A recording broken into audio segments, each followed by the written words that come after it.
everybody know what time it is? Uptime! That's right. FleetPride is proud to present David the Truckman Sickles. Hello, welcome to Fleet Uptime, an opportunity for us to talk about the best practices in technology, truck parts, and service to help you maximize equipment uptime and profitability. My name is David from Fleet Equipment, and today we're talking with a bona fide master of uptime. His name is Cory Anderson. He is the General Manager and Vice President of Service at FleetPride. Cory, it is great to have you on the show. Thanks a lot for joining me today. How are you? I'm doing great. It's great to be here, David. Excellent, excellent. So let's get right into it here. So what are fleets asking for in regard to their aftermarket service availability and needs? I mean, what are suppliers and service providers doing to meet those kinds of needs? That's a good question. I would tell you one-stop shops is, as we continue to grow, is really the expectation of the fleets. They want uptime uptime for us is front and center. They want us to get the truck in and out. And we need to be able to not only repair their truck, but the expectation is that we can repair all of their fleet. So their trailer, their truck, their terminal tractor, their maintenance vehicles, and so on. So I'd say the two areas that we focus on, there's a bunch, but two areas specifically we focus on in reference to this question would be skilled technicians. So we think about our technicians, and so we invest a lot of time and money and energy into our technicians through advanced courses, which allows us to meet the needs of our fleet. And I would say the second thing that we invest in is technology, to make sure that we can hook up and diagnose quickly, efficiently, whatever their fleet is, whatever those expectations are. So I would say those are the things that we hear pretty regularly. Excellent. And you mentioned technicians in there. What do you believe might be the biggest technician training issue today? There's all this new technology, there's new compact aftermarket systems, unusual situations. What are you putting in place to help solve these kinds of problems? Man, I would tell you today's trucks are complex. They're tough. The technicians really need to be experts. There's a couple of things that jump out in my mind. Electronics and the emission systems are two areas of the truck that really jump out. They're complex and they're integral parts of today's vehicles. You think back, 10, 20 years ago, and the truck was completely mechanical. And so the approach and the way you repair a truck today versus the way you had to not that long ago is significantly different. So I'd say understanding electronics is key to a quality repair. Just think about the number of computers it takes to run a truck. There's CAN buses and ICUs all throughout this truck, and so being able to quickly hook up and diagnose, because as we stated before, we want to get them. Uptime is key here. We want to get them in and out, and so our FleetPride Tech University, which is our university we have for our technicians. For their on-site training as well as their online training, it really focuses on these complex systems to fix these trucks as quick as possible to get them back on the road. Yeah, of course. And I know that one of the things that FleetPride service centers are known for is being able to service all makes and models. So, how do you approach, equipping your technicians with the broad service knowledge necessary to be able to accomplish that?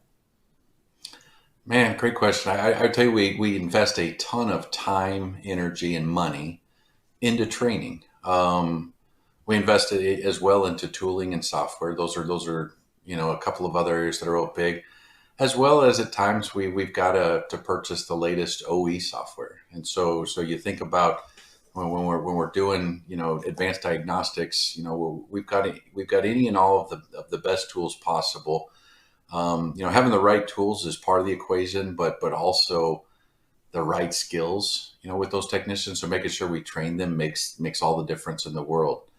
OE level hands-on curriculum is really what we drive through FleetPride Tech University, and this provides the techs with the pertinent training that they need to repair today's engines. And then the other thing we do is you think about it, we've got over 600 technicians throughout the network. And so we regularly will leverage those technicians. You've got experts out there. And so if we've got a technician in one of our locations that's got a challenge, quickly they can reach out to one of their peers at one of our other locations to leverage that knowledge base that we've got. And throughout our entire network, we have a tremendous amount of factory certified technicians that are there to really support and help those technicians that need help, as well as to take care of those customers. So obviously your technicians are working on a ton of different vehicles all the time. Yeah. Do you have a great preventative maintenance tip that you can share based on what your techs are seeing day in and day out?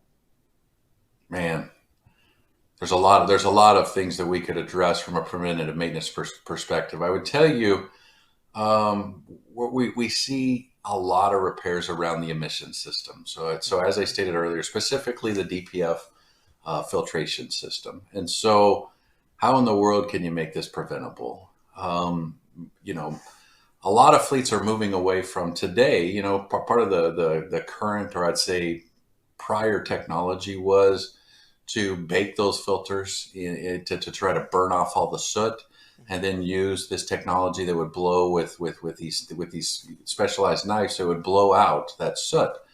But we're seeing more and more of the fleets move away from that type of a technology to just replacing with new. And the reason they're doing that is you can get up to 3x the life in a new versus having to get in there and clean it. So you think about the cost differential of every time that truck goes down, I got to open up the filtration system to get it out and clean it, versus being able to go 3x before I have to crack open that system. Is one that I would say the fleets, if they're not looking at that, we're seeing more and more move that direction of a PM type strategy where you can go 250,000 miles before you've got to get back into that system. So I'd say that's one area in the preventive maintenance space that we're seeing really grow, which is exciting. Yeah, absolutely. And as they, just keep getting more and more complex, I think that, that strategy just makes a lot of sense. So FleetPride is, expanding all the time. You have locations all across the nation. How do you determine a good candidate for an acquisition opportunity, and how does your strategy for growth, how does that affect the unique services that you're able to offer fleets? It's great. We're fortunate here at FleetPride. We've expanded our service centers to over 75 locations. And you think about what does a good candidate look like? There's a lot of things that we could put into that bucket. You think about a market leader in the market that they're at. There's owners that are looking to ensure that their employees have growth opportunities. And so one of the things that makes us attractive is with the multi-locations that we have, it creates career opportunities for all of their employees. The employees, they're interested in, are we going to invest in the future of their technicians? And so having FleetPride Tech University and an educational program like that is a big deal to a lot of owners. And I would say, we see succession opportunities where there's not a true strong succession plan, or there's additional capital needed from an investment perspective. So you think of these businesses, in the service side, it's a capitally intensive business to keep up to date with the most recent tools and software and training for your technicians. And so we see those as some of the candidate attributes. Now, types of shops that we acquire, it's a little bit of everything. You think about it, we've got over 100 driveline centers now. A bunch of those are in our service centers as well as in our parts locations. So we've got driveline repair and rebuild capabilities at over 100 plus locations. Mobile service is another big one that's coming up a lot as of lately. We've got 130 trucks today, but I'd say this is probably our quickest and fastest expanding part of our business. Wow. On-site repair is something that more and more fleets are demanding. And so as we talk to candidates, there's candidates out there that have on-site repair, taking care of these customers at their facilities. And like I said, service centers, we've got the 75 plus service centers to go on top of the 300 plus parts locations, and even wreckers. In the last couple of years, we've had acquisitions in the Northeast and Pennsylvania and New York, where 4 of those locations had wrecker business. And so we now have a fleet of over 60 wreckers. And so strategically, what do those types of shops look at? We I would say it's a little bit of all that we love, the drive-in service business. Just if you look back in just the last 2 years, in 21 and 22 combined, year to date 2022, we've acquired 42 individual locations, or 42 total locations in that time period. So it's, I'd say acquisitions are something that is very interesting to us, that we expect to continue to grow as we continue to grow out our service and parts footprints. Excellent. Well, Cory, thank you so much for your time today. I really appreciate you being here. I learned a lot. I had a blast. Thanks a lot. It's great to be here, David. Thank you. Thanks for joining us today. Until next time, you know what time it is. Uptime!